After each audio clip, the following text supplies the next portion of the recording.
Moving on to letter B, there are, of course, lots of ways you could draw every single letter. I've kind of tried to vary it up and give you something that's a little beyond basic, but not too challenging for a beginner, but something that makes it a little more fun. So the letter B, we're gonna do with one stroke to start. So you'll use a downstroke with heavy pressure, like that, and then light to heavy, and then light, heavy, light, and come through with that little swash.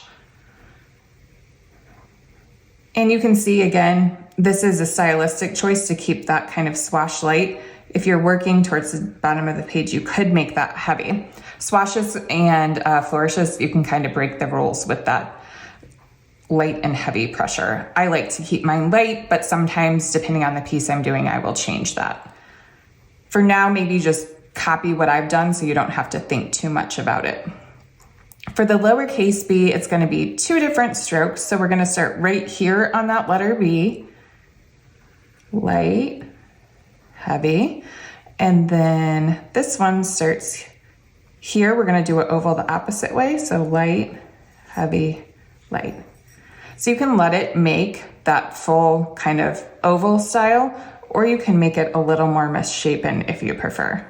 Another one of those stylistic choices you can make as you begin to do your own calligraphy. Okay, so for the slanted letter B, with this, there's two ways you can do it. So you could go up and then down heavy in one stroke. I do that sometimes. Sometimes I will do it this way, just depending on the situation, the word I'm working on. So we've got our one heavy downstroke, and then I will just come up in one light upstroke. And then the second half is really the same.